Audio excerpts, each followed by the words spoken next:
2 years ago, an unexplained genetic mutation began spreading across the world, transforming some people into all kinds of animals.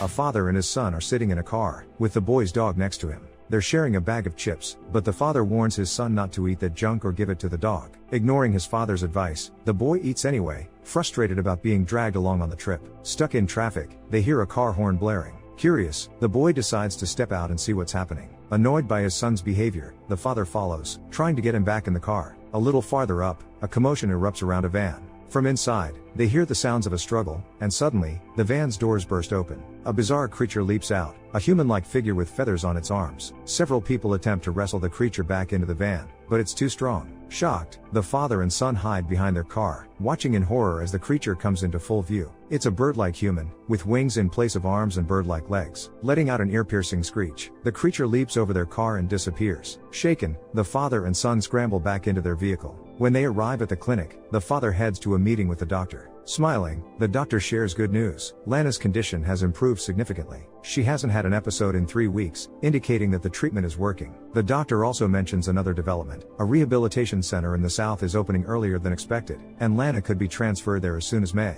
The father is overjoyed, eagerly telling the doctor that he's already found a house nearby and a school for his son, Emil. However, Emil doesn't share his father's enthusiasm. Frustrated, he reminds his dad that he promised to discuss such decisions with him instead of deciding on his own. The father, trying to calm him down, insists this move will be best for everyone. Emil turns to the doctor and asks pointedly if the center can completely cure his mother, if she'll ever be normal again. Avoiding a direct answer, the doctor explains that mutations are a new, complex phenomenon that scientists are still trying to understand. Sensing the boy's hostility, she changes the subject and suggests they visit Lana. In the hospital room, the father talks to his wife while Emil lingers behind a privacy curtain, staring at claw marks on the wall, evidence of her transformation. The father calls him over to say hello, but Emil refuses, arguing that she doesn't even understand what's happening anymore. The father walks over to his son, gently urging him to talk to her, reminding him that no matter what, she's still his mom. Reluctantly, Emil forces a smile and steps toward the creature his mother has become. After finalizing all the arrangements, Emil and his father move to the south. Upon arriving in their new town, Francois shows his son the rehabilitation center before driving them to their new home. The next day, Emil starts at his new school,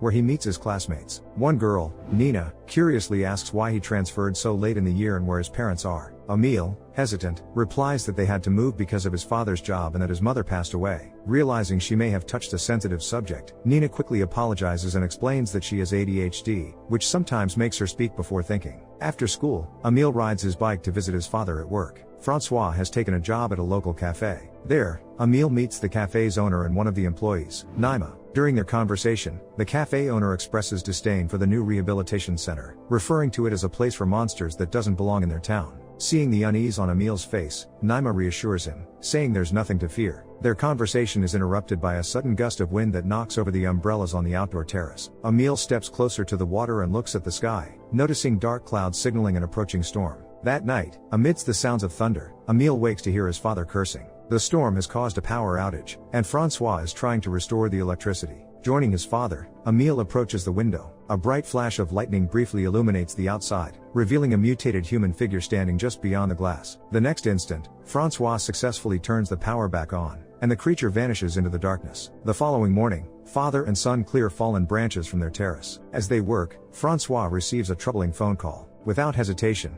he grabs Emil, and they head out. On the road, they encounter a blocked section of highway crowded with people and equipment. Francois parks the car and, despite the gendarmes' attempts to stop him, drags Emil toward the scene. His shouting draws the attention of Sergeant Julia Izquierdo, who approaches them. She informs Francois that a van transporting creatures to the rehabilitation center crashed into the river during the storm. She then asks for Lana's details to aid in the search, assuring him they'll inform him of any updates immediately. That evening, Francois stations himself by the river where the van went down, hanging pieces of his clothing on nearby branches. He hopes that Lana, if she's alive, will recognize their scent and find her way back to them. Emil watches skeptically, refusing to participate, convinced the effort is futile. The next morning, exhausted from a sleepless night, Emil heads to school. During gym class, he stands absent-mindedly in the middle of the field, watching his classmates without participating. Noticing his idleness, the teacher assigns him to one of the teams for a tug-of-war match. Emil joins reluctantly, but as the game begins, he surprises everyone by nearly single-handedly pulling the opposing team to defeat. One of his classmates quickly approaches him, congratulates him on the victory, and invites him to a party on Friday. However, Emil doesn't respond. Stunned by his newfound strength, he abruptly runs off. At home, Emil locks himself in the bathroom and takes out a pair of tweezers. He had noticed something strange under his fingernail.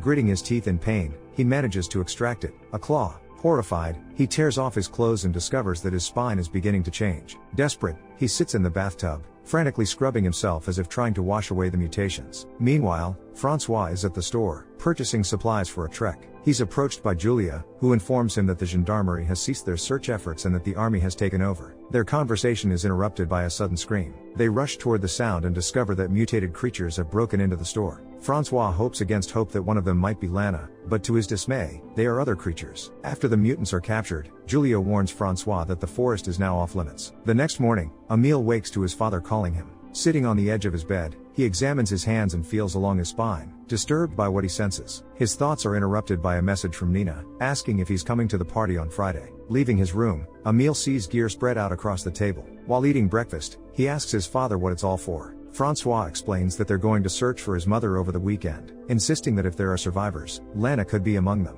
Emil, frustrated, mentions the Friday party he'd planned to attend. Angered by his son's priorities, Francois forbids him from going, but seeing Emil's reaction, he relents and asks him to come home early instead. On Friday, Emil attends the party, enjoying himself and chatting with everyone. Stepping outside, he joins a table of classmates, where they discuss the upcoming holiday and their fears that it might be cancelled due to the escaped mutants. Suddenly, Emil feels unwell. Concerned, Nina offers him a pill, but instead of taking it, Emil inexplicably licks it off her hand. His classmates burst into laughter, but Emil, terrified by his strange behavior, bolts into the forest. The next morning, Emil wakes up by a lake, unable to recall anything from the night before. Staggering home, he quietly slips past his father and locks himself in the bathroom. Stripping off his clothes, he examines his back again, only to spit out feathers from his mouth in mounting horror. Later, Francois and Emil set off into the forest to search for Lana. As they walk, Emil hesitantly asks his father how he knew that Lana was changing and whether he felt any disgust toward her altered appearance. Francois replies that he never felt disgust. Lana was simply changing, but no matter what, she was still his wife. Reflecting on this, Emil asks another question,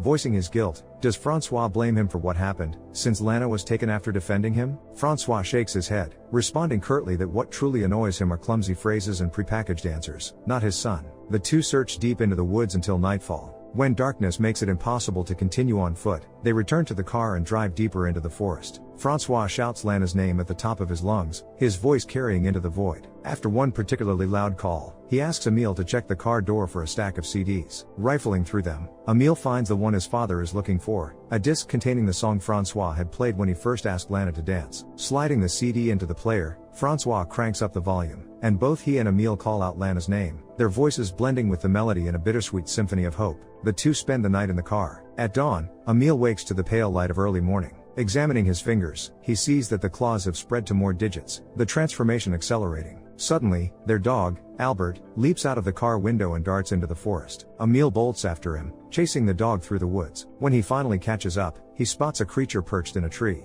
Before he can react, another beast lunges at him, knocking him to the ground. The eagle-like creature slashes Emil's shoulder with its talons. Hearing his son's screams, Francois wakes and rushes to help. He fights off the beast, dragging Emil back to the car and helping him inside. Furious and panicked, Francois insists on taking Emil to a hospital, but Emil refuses, knowing the doctors might discover his mutation. Desperate, he convinces his father to abandon the idea, arguing that they cannot explain the nature of his wound. As they drive on, they notice unusual movement ahead. A group of nervous horses wanders in the middle of the road, surrounded by bustling, agitated people. While Francois and Emil argue, Julia spots them and approaches, greeting them with concern. Noticing the blood on Emil's arm, she asks what happened. Emil quickly lies, saying a dog bit him. Julia informs them about an attack at the stables the previous night, where creatures wreaked havoc, leaving carnage in their wake. Glancing again at Emil's injured arm, Julia suggests he see a doctor. Emil refuses adamantly, his fear of being exposed overriding any concern for his safety. They all arrive at the gendarmerie together, where the local doctor stitches up Emil's wound. He repeats the story that he was bitten by a dog. While the wound is being stitched and treated, Francois and Julie step outside. Watching the soldiers and gendarmes, the girl offers her help, but the man declines, saying they're fine. At that moment, Emil comes out, and they leave. Back home, the boy inspects and sniffs his stitches. Pulling a thread out of the wound, he winces in pain, then begins licking the blood that starts to flow. The next day, sitting in class, Emil constantly gets distracted by the ferrets in the cage. The animals are restless, running and squeaking. Nina, sitting next to him, tells him she was worried about him and called, but he didn't seem to care. When Emil looks at his classmate, he notices a feather pendant around her neck, exactly the same one he pulled out of his mouth after the night in the woods. He lunges at the girl, demanding to know where she got it. She immediately pushes him away, and the now completely enraged teenager yells at the ferrets to be quiet. After class, Emil tries to ride his bike home, but he can't seem to get it right, as if he's forgotten how to pedal. Nina, walking beside him, reassures him, saying she also acted strangely until they diagnosed her. Looking at the girl, Emil apologizes for his behavior. Smiling, Nina invites him to come over to her place. Sitting in her room, the girl shares her hobbies and aspirations with Emil. Distracted from the conversation, he goes to the fridge for a drink. Inside, he finds a dead bird. Nina explains she found it in the morning, on the doorstep. She doesn't eat meat and is against killing animals, but she plans to take the bird to a food donation center for animals. Leaving Nina's house, the boy heads to the river and goes hunting for fish. After a while, he catches one and, stepping onto the shore, eagerly eats it raw. After his meal, Emil heads to the place where the eagleman attacked him. As soon as the creature spots him, Emil pulls fresh fish out of his backpack and places it on the ground. Stepping aside, the teenager watches as Fix eats the fish and talks about his mother, who was also in the crashed van. However, the creature doesn't trust Emil and tries to chase him away. Noticing the wounds on Fix's body and blood drops on the sand, the boy realizes the creature is trying to learn to fly. He offers a safer spot for training, warning that continuing like this will only result in injury. Emil leads Fix to a lake and points to a tree sticking out of the water. If the creature takes off from there, he'll land in the water, which would lessen the impact. But Fix doesn't like the place, saying there are too many branches and logs in the water, and the difference isn't that significant. Emil then offers to clear the area for him and immediately begins working. Fix notices changes in Emil's back and comments that it's lucky the mutation didn't start on his face. After a while, Emil manages to clear the water, and Fix begins his training. Later in the evening, Emil tries to ride his bike home, but he's completely forgotten how to balance or pedal properly. With a desperate shout, he throws the bike into the bushes. At the same time, his father calls and leaves a voicemail. They had agreed that Emil would meet him at a cafe by 8:30, but it's already 9. The cafe owner approaches Francois, complaining that people are canceling reservations because they're afraid of the roaming creatures. He shows him t-shirts with the slogan "I love animals," but from a distance, and a glowing keychain that repels dogs. Despite the threat, the cafe is crowded, and Naima is running around with plates, trying to keep up. Francois steps into the backyard to throw out the trash and stock the fridge. Suddenly, he hears a noise and, thinking it might be his wife, calls out her name. In the next moment, from the creature's breath, he realizes it's behind him. Turning around, he's horrified to see a mutated walrus man. The creature attacks him, and Francois catches a glimpse of someone running from the backyard. Naima rushes to help, calming the creature and forcing it to release Francois. Together, they urge the walrus man to leave, and he agrees. Taking a few steps toward the exit, he trips over a chain and, in panic, runs toward the summer veranda. Seeing the creature, the people in the cafe scatter in panic, while Francois runs to chase after the second creature. Entering the forest, he finally spots his wife, Lana, who is completely transformed into an animal. Returning to the cafe, Francois and Naima are talking when the gendarmes, including Julia, and military personnel arrive. Francois quietly tells Julia that he saw Lana, and she's definitely alive. Soon after, Emil arrives, apologizing for being late and telling his father that his bike was stolen. Looking at the destruction around him, he asks his father what happened here. At school, during lunch, the students discuss the situation with mutants. One of the guys thinks isolating the creatures isn't the solution. They're spreading all over the world, so the rest of the people will have to learn to live with them. Let them live in the forests, like in large parks. But another guy disagrees. He'd gladly kill a few of them. While they're talking, Emil nervously picks at his teeth. After a minute, he pulls out a tooth and spits it onto the tray. Trying to explain himself, he lies, saying it was just a baby tooth. After school, the boy goes back into the forest to meet Fix. He watches his training and encourages the creature. The eagleman tries again and again to take off, but each attempt ends in failure, and he falls into the water. After another round of training, Emil removes the mask from his friend's face to treat his wound. Fix tells him that in the hospital, they sent him to a plastic surgeon, but it didn't help fix his face. He also talks about his voice, which is changing, turning into a bird-like squawk that causes him pain. In response to his confession, Emil shares his own changes. It all started with his spine, and he hears a crack like the bones are shifting. But the worst discomfort is the fur. It's as hard as a wolf's, and underneath, it's always itching. At that moment, a little frog appears above their heads. She's a chameleon girl that Fix takes care of. At night, Francois and Julia set out to search for Lana. they hide from the military patrols in the woods. At one point, the man admits that he's terrified of losing his wife, and the girl reassures him. Moving forward, they find Emil's bike in the bushes. When they return home, Francois calls Emile to talk, but the boy isn't there. Going to the bathroom to wash his hands, Francois notices the drain is clogged. Unscrewing the pipes under the sink, he finds pieces of fur and claws. As soon as Emile gets home, Francois shows him the claws found in the drain and the bike in the forest. But Emile doesn't want to talk about it or explain his transformation. Realizing that his son has been lying all this time, Francois demands that Emile ride the bike right then and there. Seeing his father corner him, Emile runs away in tears. Francois catches up with him and comforts his son, promising that he will always be there for him. The next day, Francois asks his son about the stage of his mutation and who else knows about it. He suggests that Emile take tranquilizers and try to act as usual. They just need to hold on for 2 more weeks until the holidays begin. However, he doesn't know what to do next. Simply locking patients in hospital rooms would be barbaric. He read about how it's handled in Norway, where everything is based on coexistence. No one tells you to kill or be killed. Turning to his son, Francois notices Emile eating from his plate like a dog. After a long stare, he asks him not to do that in front of others. After eating, Francois examines all the changes and gives Emile advice on how to hide them. In the evening,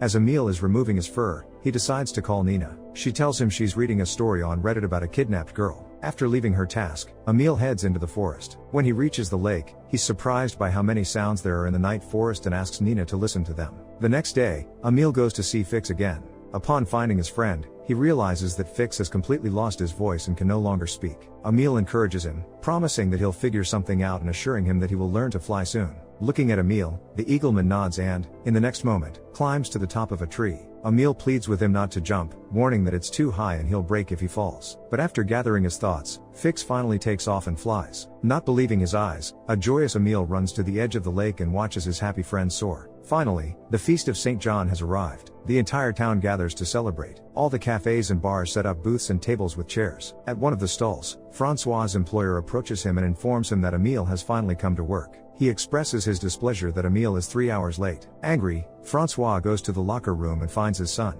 They argue about Emile not listening and the risk of getting caught. In the heat of the argument, Emile attacks his father, biting him on the shoulder. Francois manages to calm him down and sit him on a chair. With tears in his eyes, he is about to trim the claws that have started to show on his son's hands, but he changes his mind. Upset, Emile leaves, leaving his father alone. Stepping outside, Emile walks through the crowd of revelers, his eyes unfocused. At some point, Nina catches up with him and suggests they take a walk together. They move beyond the festivities and come to a field. There, the girl kisses Emile, and he responds. As she strokes his hair, face, and back, she realizes that he is mutating and admits that she's suspected it for a while. This doesn't bother her at all, and their kiss evolves into something more. Returning to the festival, Emile meets his classmates. After some time, he goes to the restroom, and one of the boys follows him. The boy reveals that he saw Emile and Nina together and pulls out an ultrasound device. Turning it on, the classmate enjoys seeing Emile's discomfort from the sound. Backing up against the wall, Emile tries to resist reacting, but it's impossible. Losing control, Emile strikes the boy in the face and runs off into the night. The hunt begins immediately. Francois,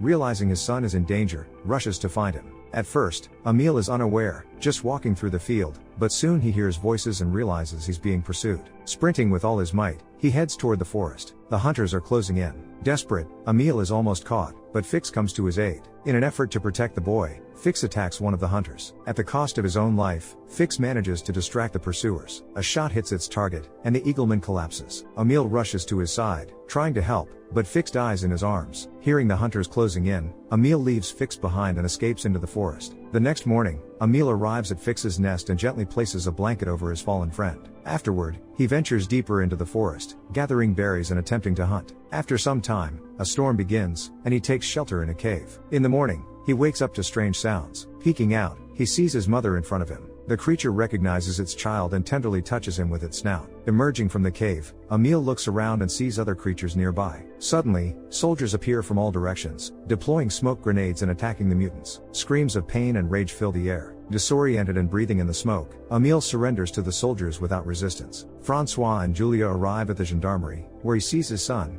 who is being treated as just a victim. Emile lies, claiming he got lost while walking in the forest. Francois is allowed to take his son home, but Emile must sign the papers. Taking the pen, Emile tries to sign, but instead, he rips the paper. At that moment, his animal nature surfaces. Realizing the gendarme understands, Francois attacks him and knocks him unconscious. After stamping the paper, Francois grabs Emile by the arm, and they quickly leave the building. Julia watches them suspiciously. In the car, Emile shares that he saw his mother. He then recalls a skiing trip they had, during which the weather was terrible, and they walked in snowshoes. When they reached the cable car station, Francois said it was beautiful, referring to the cableway, calling it a technological marvel. Together, they laugh loudly as they immerse themselves in the memory. Suddenly, Emile notices that the gendarmerie is chasing them. He immediately asks if his father will visit him in the center. Francois firmly declares that there will be no centers, and, glancing at his son, he shoves a handful of chips, things he despises, into his mouth. Wolves and foxes can reach running speeds of 50 to 60 kilometers per hour. In the next moment, Francois swerves the car into a closed forest and knocks down the gates. Driving a little further, he pulls over to the side of the road. Opening the door, he tells Emile to run.